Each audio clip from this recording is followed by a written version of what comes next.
Hello everyone, my name is Adeyemo Adegbemiga Ganiu and I welcome you to my new Yoruba Brahmic YouTube video. In today's topic, we shall evidently review the hidden as the most ignored modern part of the modern day Quranic text that did reveal the four sub-ethnic West African group of people who are historically related, and not just related now but who also has an origin that could be traced down to ancient Ile-Ife in today's southern region of today's Nigeria, and more importantly that their interpretations of belief according to the same day's Quran isn't having anything to do with the modern day Islamic constitution or the term name of Allah, while their attacks as believers were naturally their way of life, their norms that are already embedded in their traditional and cultural philosophy of belief as people. Things I will be saying here are verifiable. That is one thing you need to know. So I would just advise you to calm down and listen before you draw your conclusion. Let's embrace educational and intellectual debate rather than being aroused by mere emotional argument. Because people of today, they are ready to defend anything relating to religion, but they don't want to move an inch to go for the truth or to defend truth. And like they say, truth is always cold for those who ever want to encounter it. Before we dive into this specific subject, we need to first clarify certain misunderstandings which our dear Muslim brothers and Muslims in Africa, particularly Yoruba land, have been wrongly made to believe all this while regarding to the real status of the Quranic state, or even the logic of to believe within their religion system. Firstly, the Bible, the Torah, the Quran, and everything relating to Abrahamic text are literal compilation of group of men at different era through random sources, leading to why I personally perceive it as mere historical references. Because to me, I don't dismiss anybody's claim, even though if you tell me I'm stupid, I will try to ask you, why did you say it, rather than fighting you. I want to see where you are coming from. That is how I do my things, even as a person in real life. So I'm not the one that bash anything because I don't believe in your thing. I'm not that kind of person like many people do. So when it comes to, because I believe everyone is free, you can hold on to. I perceive it as an historical references that actually give me some part of it, resonates with reality. Why you are free to hold it as your book of God is a thing of choice. No one is prosecuting anyone for that. But this is the part that the global Muslim, especially the African people, particularly my Yoruba people, fail to acknowledge. The Quran itself, in its own description as a book, as a journal of knowledge, is actually distancing himself from making it as a book of faith. Let me say it again. The Quran itself doesn't describe its own messages as a book of faith. It is people that are forcing the narrative of calling it a book of faith. Rather, the Quran is actually standing as a thing of a reference to past history. The Quran is standing as a book of reference to past history, something that already happened, and the people that it happened to, the event that happened to those people, are already known by the people. Why the Quran is just trying to remind them, to re-echo summary of things that has gone in the past. So it is the people that are forcing it to take it as a book of faith, book of God, and you can see that in Quranic reverence too. The Quran understanding uses the term idiyika. I keep telling people, when the Quran said we are the one who descended down this idiyika, it's not talking about a book. A book is something you write, you put your pen in it, you carry it along like a journal or stuff like that. The Quran is just saying idrika, not kalam, not kitab, not everything relating to that. And when we are referring to idrika, it actually means a reminder. And this reminder, according to Islamic philosopher, they admitted that is more spiritual, is more something of an embedded consciousness. It's not a book to be carrying around. It's not a book to be reading around like someone singing Fuji. It's not stuff like that. So, and that same Quran itself, through random verses like Quran 68 verse 52, 50 verse 37, and the common one, which is actually the Ma'idah 5 verse 45, it did make us realize that when we are talking about this past culture, past event, we are relating it to principle. We are relating it to something we refer to as tradition, culture of the people of the past that was continuously passed from one ancestor to another. If ancestor A passed something to ancestor B passed something to ancestor C, the common sense here is that this is a tradition. Tradition is what you pass along from one generation to another within the circle of a single tribe. Do you understand? That is exactly what these Quranic verses are saying, that it is actually an ancestral legacy passed down for continuity to another ancestor to continue. So the Quran is not saying it's a thing of the world. In a general understanding, this Quran is basically telling us that don't use me as a book to promote any invaders doctrine known as Islam. It's a different thing. Mine is just to talk about the event that happened in the past, to re-echo it. It doesn't justify that you must start to go and spend your hard-earned money to your invaders. They are two separate things.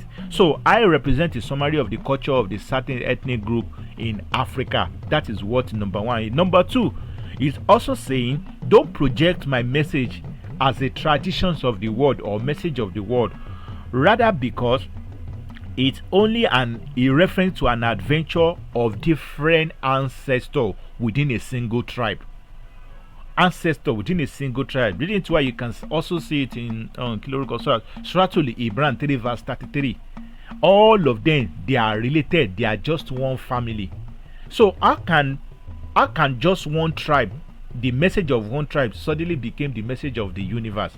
I'm not saying you cannot learn from something from that, but the way they are saying it, they're actually saying that one message from a single tribe is sent to come and unite the whole world.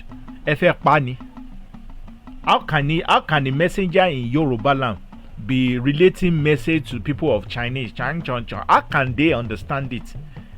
They would rather send another messenger from the Chinese people who understand the Chinese culture, who understand the way of life of Chinese. So Yoruba has the messengers of their own. Chinese have their own messengers of their own. Spanish will have their messengers of their own. That is how life works. You can't say they just pick one person and say. These are common sense things. I'm sorry. These are common sense things. So in general, the Quran is basically telling us that these are ancestral, something that was passed down from one ancestor to another ancestor, and that only evolves within the tradition of a single tribe. And likewise, in the same Persian Hadith, they also did admitted two things. Like in 632 to 650, they admitted that they were the one who converted these initial Idrika messages into something of a written book, something you can recite, which was done by Abu Bakr after the Yahama battle, which they claimed that those people who actually understood the knowledge, the cultural practices of those things, that they were unalive on the battle. So he had the reason to pick different verses of it, scattered verses, to put it together, and they are claimed. So he uses the term, it was initially an aura, something memorized. And you know, in Africa, our only means of preserving our cultural heritage since thousands of years is by aura. It's by aura, it's by art, it's by symbolism, through fables, through stories, through song, through rhythm, through culture. That is how. So this attitude is also saying initially it was just from the same way that the African. The message is all about how the Africans used to preserve it. They were the one who convert everything into a reading book for you people and start telling those who buy into the Persian system to be romancing the book as a divine one or stuff like that. Do you understand? So the entire concept here, let's now go into another thing we also need to acknowledge again before I go into the main topic, how to do with the concept of belief within the Quranic system. The Quran itself, from A to Z, the idea of belief within the Quran is not talking about you believing in Allah. Yes, I'm saying the Quran isn't telling you to believe in Allah alone. The Quran makes it very clear that believe in the Almighty through different names. You can through different names that resonates with your respective culture. The foreign collator of these pieces of or script of this Quran, they are the one who forces and enforce the use of Allah for everyone who buy into the Persian system of Islam, that they must accept it as Allah. Why the Quran itself is debunking that claim. The Quran itself, from Surah Al-Isra 17 verse 110, Surah Al-Araf 7 verse 178, Surah Al-Taha 20 verse 8, all of these verses, they are basically saying the Almighty does not force you to accept him as Allah. The Almighty is saying, I have the most beautiful name, so address me whichever name that resonates with you. The Almighty is not saying that Allah, Allah, Allah, Allah, Allah. So it doesn't make sense when someone say, I'm praying through Eledumare, and because I didn't call Allah, that means the Almighty is not stationed in one place. What you call the Almighty in Yoruba land may be different to what the Igbo people refer to as Almighty. What the Igbo people refer to might be different to what the Bantu people, the Zulu people refer to the Almighty. But that doesn't mean we are not worshiping the Almighty. Our view and understanding and approach to this same Almighty is obviously different. So it doesn't matter whether this is what the Quran is saying. Call the Almighty of the universe by any name that resonates with you. It's a simple logic. So if you see those who go around and start crying, start doing la la la la, just I'm sorry, they don't know what you are doing. It doesn't matter how much you try to put pity face or crying or doing all this. The Almighty don't give a F about you. I'm telling you the truth. Your heart is what matters. This is why I tell you people, do your best in life before you die. You don't have to pretend or try to force anything unless you have an hidden political agenda. So this is exactly what the Almighty is saying regarding to belief. If the Almighty now say believe in Allah, but believe in Allah through different names you can call within your tribe, the writer of the Quran is giving you Allah. You had the chance to call it another name relating it with your own tribe. That is just the breakdown. We have established the following. The following goes like this. The Quran isn't a system. The Quran isn't made for a system that was established based on a book, but rather than a mere references to a summary of things that happened to the past to some specific people, and those people are acknowledging it. The Quran itself isn't the main message again, remember that, but rather a reaffirmed message of something of the past, which the Quran refers to as Tawrah, while in Hebrew it is Torah, which in Yoruba, which I refer to as Itoiwasirere, is a natural word. It is not something that we are making big deal out of it. It's a day-to-day literal word. And the Quran is now saying these very people that the Quran are describing, they are people of single tribe. They are traditionalists. They are, what do we call tradition? Tradition is something that was passed down from one generation to another generation within the same bloodline. It does not mean I can't be doing tradition. That is exactly what the Quran is just saying here. So the entire Quran is basically telling us that if you refuse to admit that these messages are of the traditional, that means you are wasting your time if you don't belong to the concerned people which the message has been addressed to. And the same exact proclamation was also made by Yeshua himself too in the Bible, when he was saying, the Almighty sent me only to my own tribe. If you are outside my tribe, I'm sent only to the lordship of the issue. Outside my tribe, you are still wasting your time. But you know what is going on today. People don't want to face reality. They are afraid of realizing that they've been wasting their time all their life. So this is just an institution. But interestingly, this is where it gets more testy. The Quran itself now makes us realize who this specific concerned sub-ethnic group of people were in Africa, including their very location, what the Almighty now later required of them outside everything you call Islam today or system, and how their way of life has been validated already with how they've been living their life for thousands of years, even before Islam is coming to re-echo it. Let's go to Surah Al-Baqarah 2 verse 62, and it stated like this. It said, verily, those of you who do believe among the Jews, among the Nasaras, and among the Sabians, anyone among you individuals, anyone among you group by an individuals who just do these three things. Number one, to believe in the Almighty of the universe. Number 2, to believe in the last day. And number 3, to do righteous things. Each of you who just manage to do these 3 things, don't be afraid of anything. You're good. Don't be afraid. Don't grieve. Don't feel bad. Don't let anybody cajole you to religion, system, fire, everything that you are seeing today. The Almighty will pay you right. You don't have anything to be afraid of. That is exactly what this Baqarah. This Baqarah that said, it summarizes everything which the Quran is actually made about. Let's now break it down. Let's start by first talking about the 3 tribes, the 3 concerned tribes in this verse. So you will now see where we are going to. According to this verse, it made us realize that we are talking about the Jew.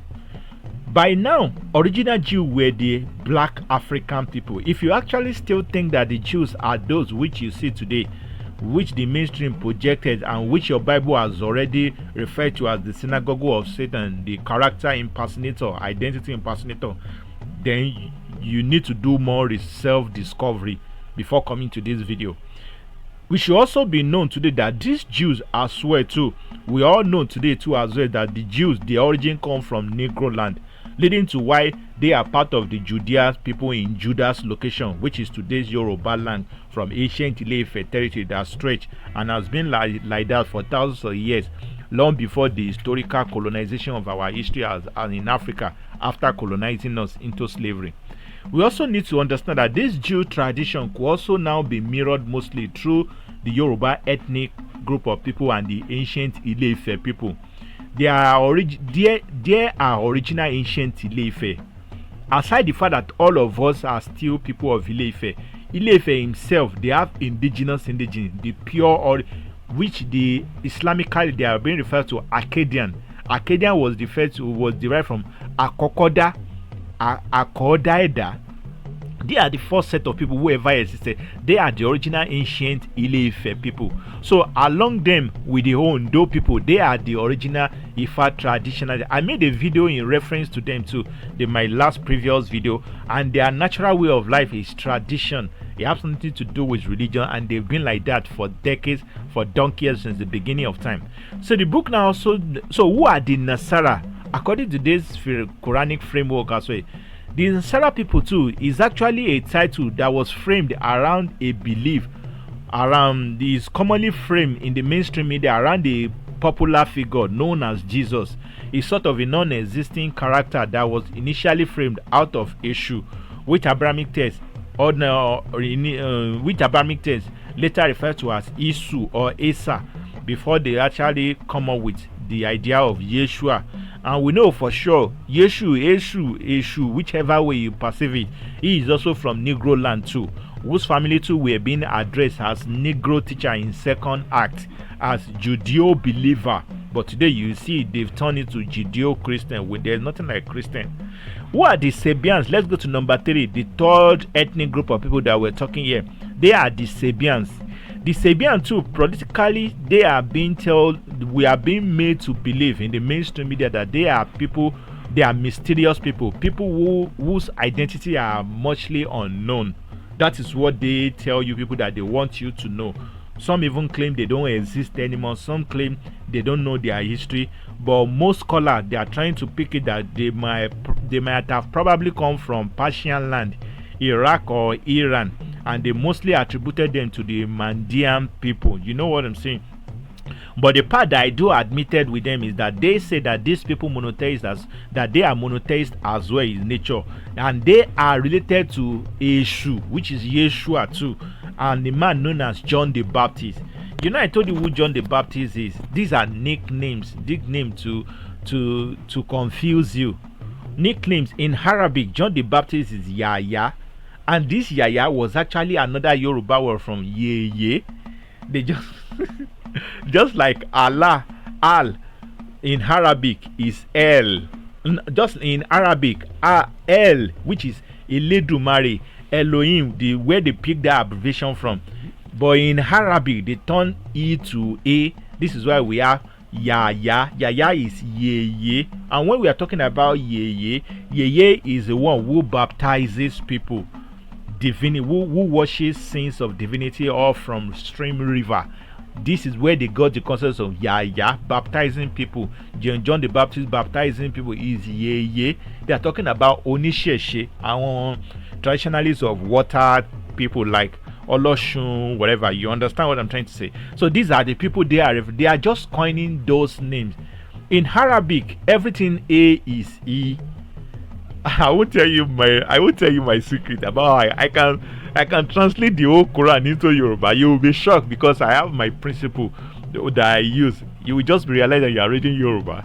So in a nutshell, is Yeye. So they admitted that these people, that the Sabian people, they are related to the Jew people, they are related to these people. But in reality, what they never tell you guys, or what you guys fail to realize, is that the Quranic Sabians, that the Quranic, they are also the Yoruba West African people. They are originally Sabe. They are the Sabe people. Sabe, they just put Ian, making them Sabian. Just like Nigeria, we have Nigerian. They are just put Ian. That is the logic behind it. They are Yoruba Sabe. When we are talking about Sabe, collectively, they are the Daome. Daome. The Yoruba people, they started their journey from the same ancient Ile-Ife land, moved to Daome. From Daome, they spread that they are all related ethnic group to the ancient Ondo, Ife, Nigeria. They are all related group of people. That is exactly the three ethnic group that this Quranic Baqarah is trying to explain here. So the Quran now further goes by. He said, among each of these group of ethnic people who are related, because the Dahomey too, their extension reaches today Ghana, part of Ghana, where they. So the Quran is now saying, among each of you people who are ancestrally related to ancient Ile-Ife, that any one of you that believe in the Almighty. Remember, the Almighty here, the Quran puts Allah. But that same Quran is saying that Allah is not limited to Allah. You can address the same Almighty through whichever name that resonates with your respective ethnic culture.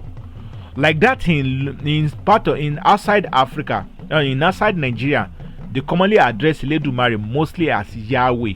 Yah was derived from Yah ati Ewe. Ewe are from Ile-Ife. Sometimes they refer to as Ewe are from Ile-Ife. And Ewe actually means salvations of the Ewe people. In Nigeria, they refer to him as Ile-Dumare. Ile-Dumare in Yoruba means the infinity mystery creator.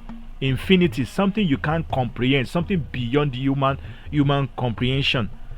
And in some cases in Congo, they refer to him as Elohim, Elatiaomai. All of these things, they are just nicknames that could qualify Ile-Dumare. So the Quran is practically saying, if you believe in the Almighty, but rather in the way that can resonate with you, you have no problem with me. It now also said, if you believe in the last day, according to that Baqarah, what does the last day mean? I keep saying it. The last day is not the day they will assemble all of us on assembly ground, start holding report sheet, and some teachers and principals will start moving around with all this nonsense. That's not the last day. My last day is different from your own last day. The day I will die is different from the day you will die. The day an individual die is your own last day. Is the day you will meet your creator. Or that is the day you will start to experience your own judgment. So the Almighty is basically saying that always respect the last day, because in reference, the last day here is the day is the way that the Almighty said you should be able to remember, so that you will realize that everything you are pursuing in life is worthless. They don't worth it. If you want to make a decision, always remember you have a limited time on earth. Why should you acquire all the whole wealth of trying doing anything possible to have money, only for you to realize that you eventually have that money, but you can't spend more than one day, or you start so the last day is like a caution to your action. It's like a caution. You don't need much to succeed in life. If heaven bless you with wealth, fine. If the Almighty give you the little, just manage it. Stop. The last day is like a caution to your action, to your ego. If you think you have power today, you can control this. The day you will die, everything is gone. That is exactly what brought about the idea of remember your last day. Believe in your last day too. It does not mean the way some flying angels will be going, blowing trumpet, some people will dragging all these things. These are Hollywood, artificial something. They coin around it. Then the last part of it, because it was 3 things that they demanded from these people of the so-claimed believer, that the last thing is for you to enjoy much in the righteous doing. To do righteous things means to engage in doing good, and this is actually the legacy of the Yoruba people beyond Nigeria. Ije omoluabi. When the Yoruba people when the Yoruba elders passionately address you as omoluabi, it actually means you are extremely righteous, because the righteous thing was what was nicked out of a man known as Noah, the man who walked with the Almighty God through righteousness.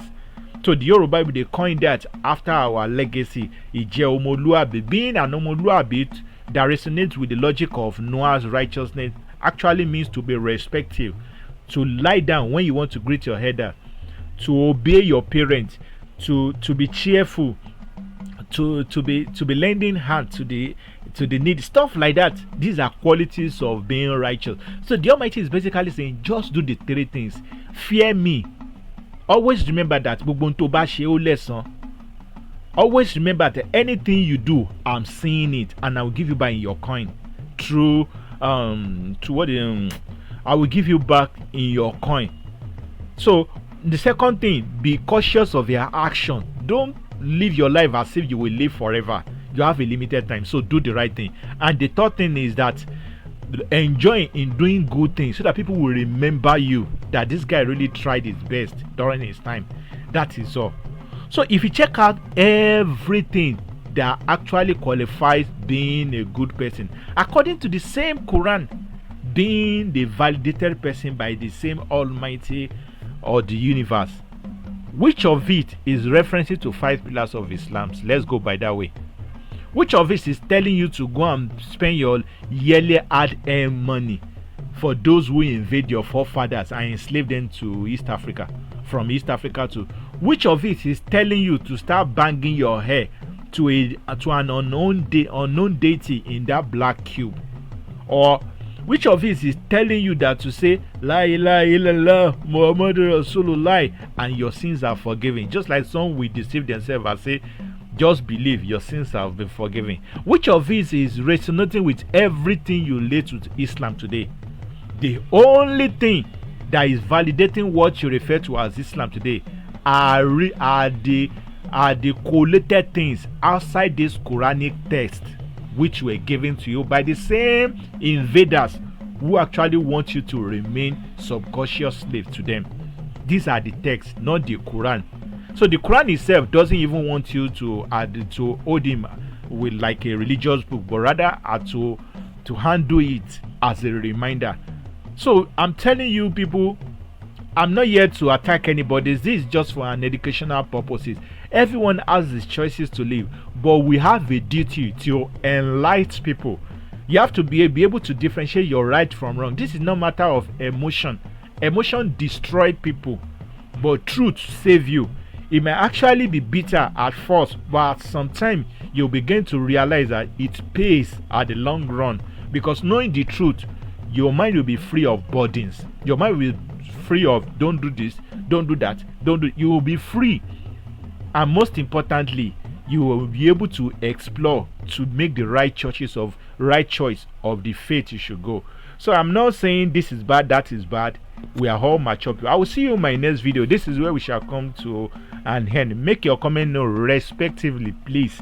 Make your comment known respectively. Turn up the notification bell, press the like button. Please help me share my video. Let's grow this channel together. I will try my best to be coming with much longer of this, and just help me out whichever way you can support me. I will see you later, everyone. Thank you and bye for now.